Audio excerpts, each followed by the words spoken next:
आप किसी मेटल को या किसी और बॉडी को हीट करना शुरू कर दें तो उस बॉडी से एनर्जी बाहर निकलने लगती है। आप सब अच्छी तरह जानते हैं कि आपने इलेक्ट्रिक आयरन लगाई और उस इलेक्ट्रिक आयरन से फिर हीट बाहर निकलने लगती है। अंधेरे में भी आप दूर से ही महसूस कर सकते हैं कि वो गर्म हो गई, लेकिन उसमें से जो वो रेडिएशन निकल रहा है, जो हीट निकल रही है, वो हमें दिखाई नहीं, देखने में हमारी हेल्पफुल नहीं है। इंफ्रारेड रीजन होता है, उसे हम बोलते हैं क्या? Infrared reason.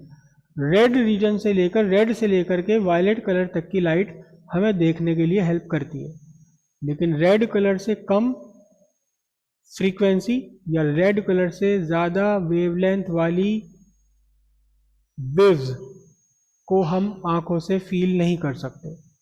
इसी तरह वायलेट कलर से ऊपर ज़्यादा फ्रीक्वेंसी वाली, जिसे कहते हैं अल्ट्रा वायलेट, उसे भी हम अपनी आंखों से नहीं देख सकते। आपने एक लोहे की कील पकड़ी अपने क्लास में या किसी और ऑब्जेक्ट में और गैस बर्नर पर उसे आपने गर्म करना शुरू कर दिया, तो पहले तो वो हल्की सी गर्म होगी। उस हल्की सी गर्म में भी अगर आप लौ से हटा लें उसे और दूर से उस पर हाथ लगा कर देखें तो पता लगेगा कि हाँ, इसमें से रेडिएशन निकल रहा है। कील मतलब ऐसा नहीं कि आपने बिल्कुल ऑल पिन लेके करने लगे। अगर बड़ी भारी सी कील हो, बताशे वाली कील, ठोकने वाली कील, और तेज आप और ज़्यादा हीट देंगे तो उसका कलर हल्का सा दबा दबा सा लाल आएगा, फिर वो ब्राइट रेड हो जाएगा। और आपने लोहार को काम करते हुए देखा, उनकी भट्टी में जब वो लोहा डाल के निकालते हैं तो बिल्कुल रेड हॉट होता है, रेड हॉट होता है। इससे ज़्यादा भट्टी से हम गर्म कर नहीं सकते। क्यों? फिर वही वीन्स लॉ, सॉरी कौन सा, स्टीफेंस लॉ। टेम्परेचर बढ़ेगा तो तेजी के साथ हीट निकल जाएगी। भट्टी में आप रेड हॉट से ज़्यादा नहीं कर सकते। क्यों? क्योंकि जितनी हीट पर सेकंड वो गेन कर रहा है उतनी हीट बाहर निकल गई, फर्दर टेम्परेचर का बढ़ना रुक जाता है। लेकिन एक जगह ऐसी जहां आपने लोहे को इससे भी ज़्यादा तेज गर्म होते हुए देखा है, इसमें इलेक्ट्रिक वेल्डिंग के टाइम पर। जो इलेक्ट्रिक वेल्डिंग है वहां इतना हीट हो जाता है लोहा कि पिघल जाता है। और उसकी लाइट कैसी होती है? रेड होती है क्या? ब्लू, नीली नीले रंग की होती है। रेड कलर की फ्रीक्वेंसी सबसे कम है, वेवलेंथ सबसे ज्यादा है। फ्रीक्वेंसी कम, वेवलेंथ ज्यादा है। वॉयलेट कलर की फ्रीक्वेंसी सबसे ऊपर है, वेवलेंथ सबसे कम है। समझ रहे इतनी बात? तो जब टेम्परेचर कम है तो उसमें से केवल केवल रेड कलर ही निकल रहा है। येलो कलर या ग्रीन कलर या वाइट वायलेट कलर निकल नहीं रहा। देखो, याद रखो कि जब जब किसी सोर्स में से लाइट निकले व्हाइट कलर की, तो उसमें से एक्चुअली रेड भी निकल रहा है, ग्रीन भी निकल रहा है, ब्लू भी निकल रहा है, सबका ही कॉम्बिनेशन तो व्हाइट है। लेकिन अगर किसी सोर्स में से केवल रेड लाइट निकल रही तो रेड ही निकल रही है उसके अंदर से, उसमें ब्लू नहीं है फिर बिल्कुल भी। वरना ब्लू के इफेक्ट से वो रेड नहीं दिखाई देता, हमें कुछ और कलर दिखाई देता। तो जब आपने रेड हॉट कर लिया किसी लोहे के टुकड़े को, तो उससे एमिटेड होने वाली लाइट का मेजर पार्ट कहां है? इंफ्रारेड रीजन में और रेड रीजन में। आपने और गर्म कर लिया, जो बड़ी भट्टियां होती हैं, तो आप देखिए पीला पीला हो जाता है, वो पीले पीला से झलक आ जाती है उसमें। रेड से भी ऊपर उठ करके उसकी जो चमक है वो पीलापन आ जाता है। यानी अब जो वो एनर्जी अपने अंदर से एमिट कर रहा है वो रेड वाली वेवलेंथ से भी कम वाली वेवलेंथ यानी येलो पर पहुंच गई। और जो इलेक्ट्रिक स्पार्क है आपका, इलेक्ट्रिक वेल्डिंग है, वहां तो एक्सट्रीमली हॉट हो गया। तो अब उसने अपनी एनर्जी किस वेवलेंथ पर एमिट करनी शुरू कर दी? ब्लू वाले रीजन में एमिट करनी शुरू कर दी। दैट्स वाई वो व्हाइट भी नहीं है, वो लाइट, वो ब्लूश है। व्हाइट, व्हाइट का मतलब तो सारे कलर्स निकल ही रहे हैं, लेकिन वो व्हाइट से भी थोड़ा सा ऐसे जैसे नील लगा दिया हो, ब्लूश है वो। तो अब मैक्सिमम एनर्जी किस वेवलेंथ पर एमिट कर रहा है? वो ब्लू वाली वेवलेंथ पर एमिट कर रहा है। और तेज हीट अप कर देंगे किसी और बॉडी को, तो फिर वो अल्ट्रावायलेट अपने अंदर से निकालना शुरू कर देगा। ये कहलाता Wien displacement law. Displacement, displacement इसलिए कि एनर्जी का जो एमिशन है वो खिसकता जा रहा है। कहां से कहां खिसकता जा रहा है? लॉन्गर वेवलेंथ से शॉर्टर वेवलेंथ पर खिसकता जा रहा है। कब? जैसे जैसे आप टेम्परेचर बढ़ाते हैं। दोनों लॉ एक साथ चलेंगे। देखो, overall heat lost per second per unit area directly proportional to fourth power. वो ओवरऑल हीट है टोटल। उस हीट में जो 10 to directly proportional T to the power 4 आता है, इस हीट में सारी एनर्जी आ गई, चाहे वो रेड कलर पर हो या येलो कलर पर है या ब्लू कलर पर है। लेकिन वीन ने क्या कहा? वीन ने कहा कि जैसे जैसे टेम्परेचर आप बढ़ाते जाएंगे, ये मैक्सिमम एनर्जी शॉर्टर वेवलेंथ पर एमिट करने शुरू कर देगा। यानी बहुत तेज गर्म कर रखा आपने जब आयरन को इलेक्ट्रिक वेल्डिंग में, तो वो रेड कलर कम निकाल रहा है अपने अंदर से। अब ज्यादातर कौन सा निकाल रहा है? Blue region of spectrum. तो ओवरऑल डोमिनेट कौन कर रहा है उस लाइट में? ब्लू डोमिनेट कर रहा है, that's why it appears blue. लेकिन जब वही लोहा, आप देखो ध्यान से, आप वेल्डिंग वाले ने अपना वो हटाया वेल्डिंग रॉड, टेम्परेचर डाउन होने लगता है, एकदम क्या हो जाता है, उसका कलर व्हाइट से बदल करके एकदम रेड पर आने लगता है। तो जब टेम्परेचर कम है तो एनर्जी तो अब भी निकाल रहा है, लेकिन उस एनर्जी का मैक्सिमम पार्ट अब लॉन्गर वेवलेंथ पर आ गया, नीचे वाली कलर पर आ गया। This is called Wien displacement law. Displace हो रहा है, समझ रहे?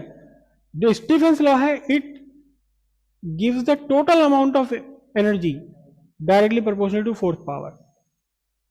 यहां कौन सी एनर्जी आ गई, चाहे वो ब्लू कलर की वेवलेंथ पर है या रेड पर है, किसी भी और भी, या इंफ्रा रेड है या अल्ट्रावायलेट है, कुछ भी, टोटल एनर्जी।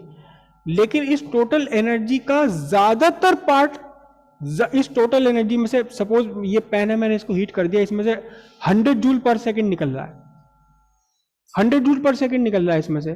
लेकिन उस 100 जूल में से 50 जूल तो निकल रहा है रेड वाली लाइट। अब मैंने इसका टेम्परेचर दुगना कर दिया, तो अब इसमें से दुगना करते ही टेम्परेचर अब 100 जूल पर सेकेंड नहीं निकलेगा, कितना निकलेगा? 2 दूनी 4 दूनी 8 दूनी 16, 1600 जूल पर सेकेंड निकलने लगेगा।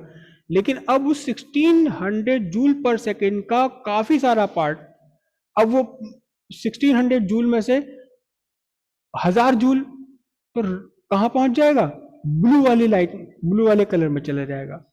इधर रेड वाला भी इंक्रीज होगा, रेड वाला भी इंक्रीज होगा, लेकिन ब्लू वाला पार्ट ज्यादा इंक्रीज हो जाएगा। ठीक है, this is called Wien's displacement law.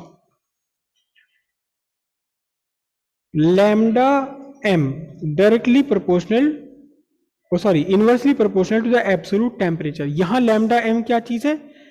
Lambda m is the wavelength. कौन सी वाली वेवलेंथ?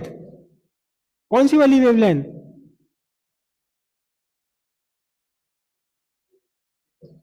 कॉरस्पॉन्डिंग टू, बोलो, मैक्सिमम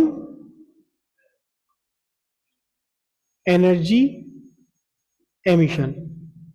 जिस वेवलेंथ पर मैक्सिमम एनर्जी एमिट हो रही है वो है lambda m. It is inversely proportional to the absolute temperature. यानी जितना ज्यादा टेम्परेचर आप बढ़ाएंगे, मैक्सिमम एनर्जी उतनी ही छोटी वेवलेंथ पर एमिट होनी शुरू हो जाएगी। प्रोपोर्शनैलिटी हटाने के लिए यहां एक कांस्टेंट लगाते हैं b, b upon T. B क्या चीज है आपका? उल्टा लिख दिया spelling, V I E N, Wien's constant. Clear है बात? या आप दूसरे फॉर्म में ऐसे भी कह सकते हैं, lambda m into T is equal to what? B. और जब हम ग्राफ ड्रॉ करें एनर्जी एमिटेड और टेम्परेचर के बीच में, एनर्जी एमिटेड एंड टेम्परेचर के बीच में अगर हम, वो sorry, energy emitted over given wavelength and this is the wavelength, तो ग्राफ हमें ये मिलता है। ये हो गया आपका एट टेम्परेचर T1। जब यहां इसका पीक बन रहा है, देखो दिस इज द पीक, इस वेवलेंथ पर मैक्सिमम एनर्जी एमिट हो रही है। जब आपने टेम्परेचर बढ़ा दिया तो overall area enclosed by the graph बढ़ जाएगा, क्योंकि area enclosed represent the total amount of energy emitted, but the maximum energy emitted will be at shorter wavelength, छोटी वेवलेंथ पर होगी। पहले जब टेम्परेचर कम था तो मैक्सिमम एनर्जी लंबी बड़ी वेवलेंथ पर एमिट हो रही थी, अब टेम्परेचर आपने बढ़ाया तो ओवरऑल एरिया बढ़ गया, क्योंकि ओवरऑल एनर्जी का एमिशन बढ़ गया, लेकिन अब जो मैक्सिमम एनर्जी है it is emitted at relatively lower wavelength. Temperature आपने और बढ़ा दिया, ये ग्राफ बन गया 43। Now the energy emitted corresponding to even shorter wave, यानी कि इसका जो पीक है वो छोटी वेवलेंथ की तरफ लगातार खिसकता चला जाता है, और ये टोटल एरिया एनक्लोज्ड ये इंक्रीज होता चला जाएगा। किस लॉ के अकॉर्डिंग इंक्रीज होगा? स्टीफेंस लॉ से। सपोज आपका अगर T2 टेम्परेचर T1 से दुगना है, अगर आपका T2 टेम्परेचर T1 से दुगना है तो ये पूरा का पूरा area enclosed bye T2 graph will be 16 times the area enclosed by T1 graph. Total area enclosed represent the total energy emitted. लेकिन इस टोटल एनर्जी का भी मैक्सिमम पार्ट कहाँ एमिट होता है? Towards shorter wavelength. ठीक है।